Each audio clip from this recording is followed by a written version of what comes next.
A morning devotion from Oil and Wine.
Let's realize that the four B's are you and I, the saints of God around the throne.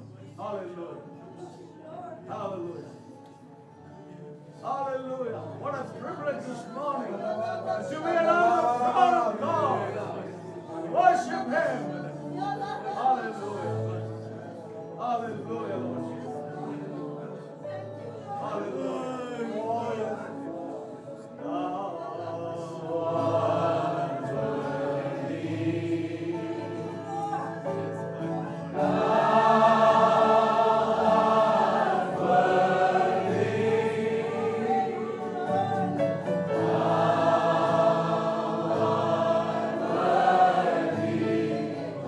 और मन की ज्ञान या समझ नहीं है तो हमारा जीवन भी उसी अवस्था में सूख सकता है। My prayer is that God will open our eyes. मेरी प्रार्थना है कि परमेश्वर हमारी आंखों को खोले। And as it was prayed that the prison doors may be open, और जैसे प्रार्थना करी गई कि कारागार के द्वार खुल जाए, the blind eyes may be open. और अंधी आंखें देखने लगे। That is the kingdom of God in the midst of us. और वो परमेश्वर का राज्य है हमारे बीच में। You know, Paul says in 2 Corinthians chapter 3 and verse 7. और दूसरा कुरिन्थियन 3 अध्याय 7वां And वचन, listen carefully. ध्यान पूर्वक सुने। But of the ministration of death, written and engraven in stones, was glorious, so that the children of Israel could not steadfastly behold the face of Moses, for the glory of his countenance, which glory was to be done away.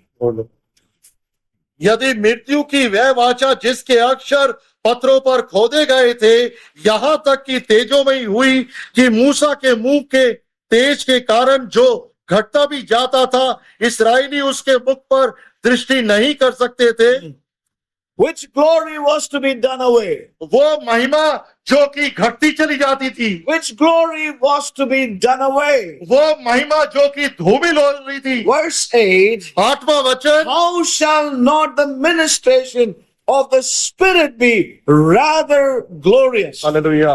तो आत्मा की hallelujah. वाचा भी तेजों में क्यों ना होगी? You know, how shall not the ministration of the Spirit be rather glorious? तो आत्मा की वाचा और भी तेजों में क्यों ना होगी? How much more? कितनी अधिक वो महिमा से भरी हुई होगी। Remember, brothers and sisters, your calling in Christ Jesus. याद रखें प्रिय भाई और बहनों, अपनी बुलाहट को जो मसीह यीशु में है। He says it's something far more glorious. और संत पौलुस कहता है ये बहुत अधिक महिमामान है, It is far more better and higher. और ये और अधिक उत्तम और ऊंचे स्तर की है। Amen. And I want to tell you, saints, if our eyes are open, you know, it's going to revolutionize our lives. और मैं आपको कहूंगा कि अगर हमारी आत्मिक आंखें खुल जाए तो हमारा जीवन एक क्रांति से भर जाएगा। These days, there is a usage among the young people, or people are so used to the IT language. और इन दिनों में विशेष रीति से अगर युवा लोगों के जीवन को देखें तो वो एक आधुनिक तकनीक की भाषा में ज्यादा बोलते हैं। They call like this. I hope I won't get into trouble by saying this. They say that your prime minister is a Photoshop prime minister. और वो ये भी इस प्रकार से भी वाक्य बोलते हैं कि आपका प्रधानमंत्री तो फोटो खिंचाने वाला ही प्रधानमंत्री है। That's not the right interpretation. Anyway, Photoshop means there is a software through which you can do all the makeups outside. If you have a nose like mine, crooked, you can make it narrow and pointed and a great personality. Photoshop. That is Photoshop, Joy Thomas. All outwardly managed and presented. और बाहरी रूप से उसके ऊपर सारी सुंदरता की बनावट करके उसे सुंदर रीति से प्रस्तुत किया जाता है। You know, I want to tell you, God is not looking for Photoshop sons of God. और परमेश्वर नहीं चाहता कि उसके पुत्रों को बनावटी रूप से सुंदर बना के प्रस्तुत Remember, किया जाए। God is not trying to do some kind of management and somehow make it up and present this on the day of his appearance. और परमेश्वर ये नहीं चाहता कि उसके आगमन के दिन में उसके पुत्रों को बाहरी दिखावा और बाहरी रूप से प्रबंध करके प्रस्तुत किया जाए। Now listen very carefully, saints of God. ध्यान पूर्वक सुने, This is not a kind of Photoshop sons that God is making in his computer, but God is really doing a work in his chosen, elected, redeemed people in this hour. लेकिन परमेश्वर अपने पुत्रों को एक बनावटी श्रृंगार के द्वारा नहीं कार्य कर रहा, बल्कि वास्तविकता के अंदर उनके जीवन के अंदर कार्य कर कर उनको वहां पर लेके आना We चाहता है। realize what they shall be at the end shall be fully and completely that which God has desired of them from inside out. और हमें इस बात का एहसास हो जाना चाहिए Hallelujah. कि उस अंतिम दिन के ऊपर उसके पुत्र संपूर्ण रीति से वैसे ही हो जाएंगे जैसे वो उनको चाहता है। Listen carefully, my dear brothers and sisters. ध्यान पूर्वक सुने परमेश्वर के लोगों, The ministration, how shall not the ministration of the Spirit be rather glorious? तो आत्मा की वाचा और भी तेजों में क्यों ना होगी? It is far more glorious than what we see in the old covenant. और वो अधिक महिमा से भरी भी होगी जितना हम पुराने वाचा में देखते हैं। And we need to know that this is the covenant God has made in and through the death, the cruel death, the death on the cross of his only begotten Son. और हमें ये बात जानने की जरूरत है कि परमेश्वर ने हमारे लिए ये नई वाचा रखी है अपने पुत्र प्रभु यीशु मसीह की निर्पूर बलिदान के द्वारा, जो उसने लहू बहाया क्रूस पर, उसके द्वारा उसने ये हमारे लिए संभव करा। You know, I want to say that God is not doing some outward patchwork, but God wants to do a work deep within us, change us from inside out, bring us into the conformity of his Son. और परमेश्वर कोई भारी रूप से दिखाने के लिए कार्य नहीं कर रहा, बल्कि वो हमारे भीतरी रूप से बाहरी रूप के लिए एक वास्तविकता का कार्य कर रहा है। Today we see majority of God's people who are born again, baptized and spirit-filled, they're stuck with a service unto God. और आज मसीहत के अंदर बहुसंख्या को हम देखते हैं जिनका उद्धार हुआ, नया जन्म पाया, पानी और पवित्र आत्मा का बपतिस्मा लिया, वो सिर्फ परमेश्वर की सेवा करने के लिए फंस गए हैं। They are caught up in the realm of service unto God. और वो सिर्फ परमेश्वर की सेवा करने के वातावरण में फंस I will come गए back a little later. और बाद में वहां पर आएंगे। But listen, saints of God. ध्यान पूर्वक सुने, The new covenant is a covenant of glory. और नई वाचा महिमा की वाचा है, Our glory shall not be done away. और वो महिमा जो कभी भी घटेगी A नहीं, glory that shall never fade away. और वो महिमा जो कभी भी लुप्त नहीं होगी। This is what Paul says to the Corinthians. और वही सब कुछ संत पौलुस कुरिन्थियन के विश्वासियों को But कहता है। this Corinthian believers, और ये कुरिन्थियन के विश्वासी born again, baptized and spirit filled, their hearts were not open for God's word to enter in. और ये विश्वासी जिनका नया जन्म हुआ, पानी पवित्र आत्मा का बपतिस्मा मिला, आत्मिक वरदान मिले, लेकिन उनके मन उस सेवकाई के लिए, उन बातों के लिए खुले नहीं थे जो संत What a tragedy it is when we think about the church in Corinth. और कितनी बड़ी त्रासदी को हम देखते हैं जब हम कोरिन्थियन की कलीसिया के बारे में सोचते हैं। Now, when we turn to chapter 3 and verse 10, और इसी अध्याय का 10वां वचन, you see, to cap it off, finally what he says. और निष्कर्ष में वो क्या कहता है, This is his conclusive statement और ये उसका निष्कर्ष का तोड़ है concerning the glory that was manifested in the Old Testament. और उस महिमा के विषय में जो पुरानी नियम में आया। For if that which is done away was glorious, much more that which remaineth is glorious. और जो तेजों में था वह भी उस तेज के कारण जो उससे बढ़कर तेजों में था, कुछ तेजों में ना ठहरा। You know, some of the translation says, for even that which was made glorious had no glory in this respect, by reason the glory that excelleth. और वो महिमा जो पहले की थी, वो वर्तमान महिमा जो कि सर्वोत्तम है, उसके मुकाबले में वो कुछ महिमा नहीं है। May God help us to see this. परमेश्वर हमारी सहायता करे इसे देखने में। Though the Apostle Paul spoke about this precious calling in the lives of these saints, they had a little openness to that truth in their lives. और यद्यपि संत पौलुस ने इन गहरी सच्चाइयों को इन विश्वासियों से बोला, लेकिन उनके मन पूरी तरह से नहीं खुले इन बातों को स्वीकार करने के लिए। As we heard yesterday, जैसे आपने कल सुना, God will have his church. परमेश्वर के पास अपनी कलीसिया होगी। God will arise in his church परमेश्वर अपनी कलीसिया में उठ खड़ा and he होगा will say it is enough. और वो ये कहेगा कि बहुत कुछ हो गया। The Lord whom you seek will come into his temple. और जिस परमेश्वर को आप खोजते हैं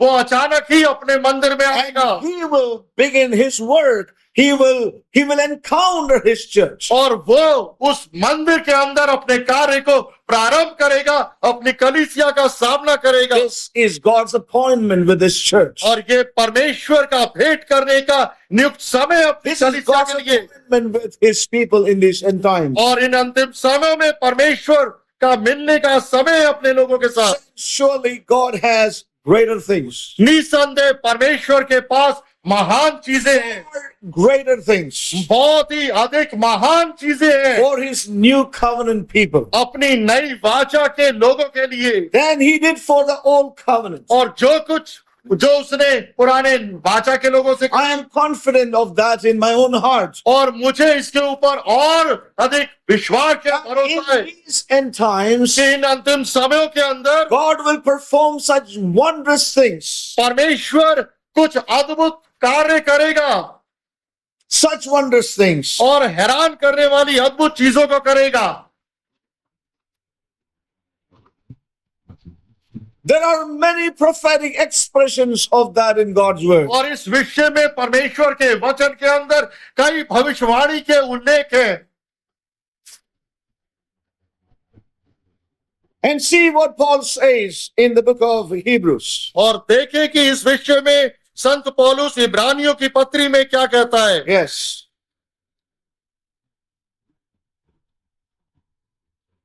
Book of Hebrews इब्रानियों की पुस्तक and chapter 2. और दूसरा अध्याय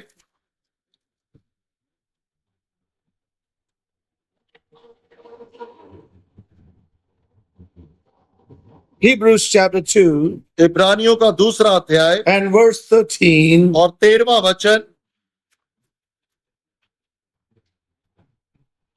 And again, I will put my trust in him. And again, behold, I and the children which God hath given me. और फिर ये मैं उस पर भरोसा रखूंगा, और फिर ये देख मैं उन लड़कों सहित जिसे परमेश्वर ने मुझे दिए हैं, I and the children which God hath given me. और मैं उन लड़कों सहित जिसे परमेश्वर ने मुझे दिए। You know, that doesn't make much sense when we read that sometimes. और इस वचन को जब हम पढ़ते हैं तो अधिक नहीं समझ पाते, But if you read through, it makes a great sense to us. लेकिन जब हम दूसरे वचनों के प्रवाह के साथ पढ़ते हैं तो हमें अधिक अर्थ पता चलता है। It's so prophetic, it's so deep. और ये बहुत भविष्यवाणी के और गहराई के वचन है। Where did Paul quote this from is very, very significant. और कहां से संत पौलुस ने इन वचनों को लेकर यहाँ पर बताया, He quoted it from Isaiah और उसने ये चीजें यशा की पुस्तक से ली। chapter 8 यशा की पुस्तक 8वां अध्याय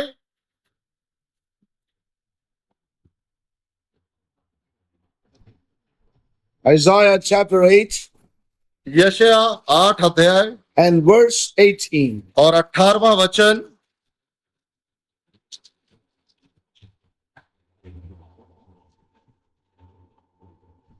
Behold, I and the children whom the Lord hath given me are for signs and for wonders in Israel from the Lord of hosts, which dwelleth in Mount Zion.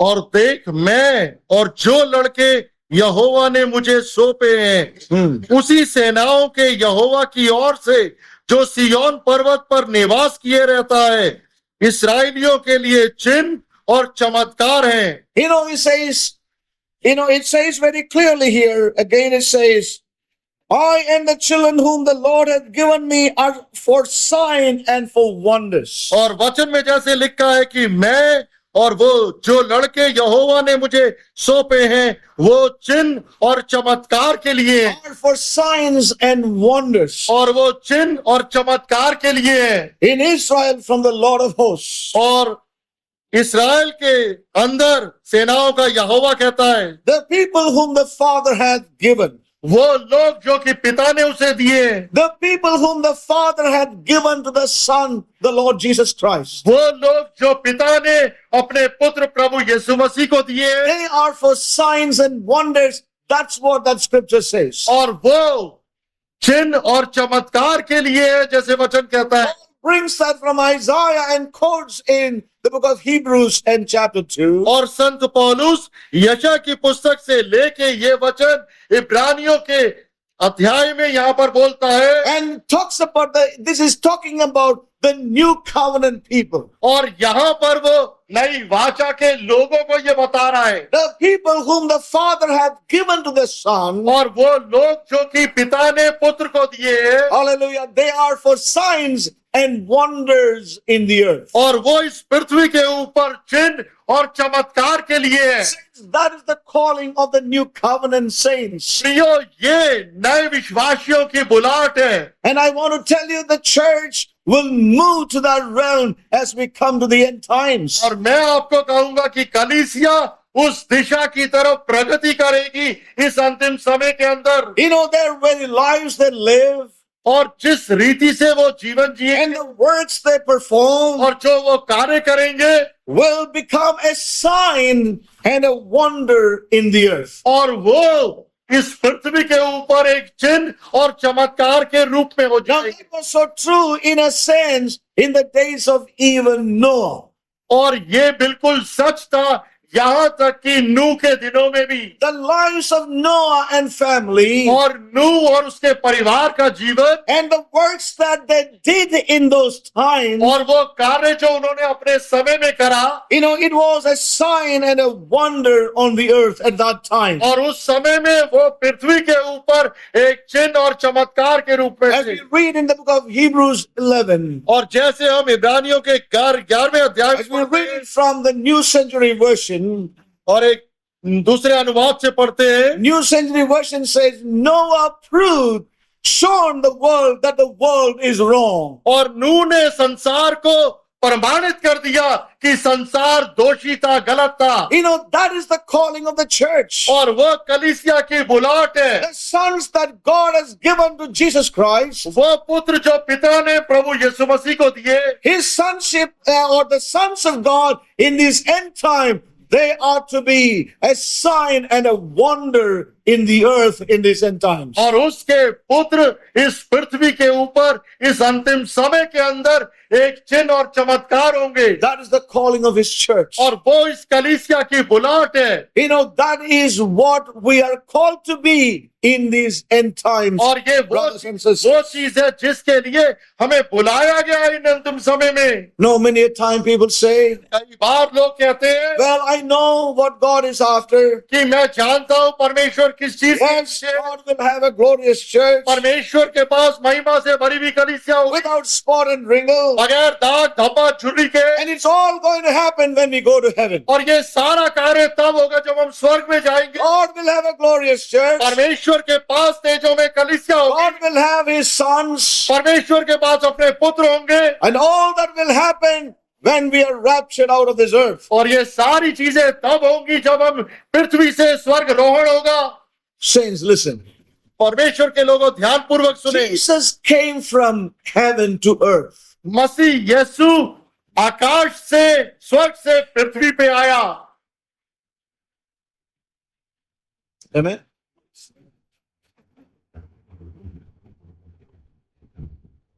He came from heaven to the earth. और मसीह यीशु आकाश से पृथ्वी पर आया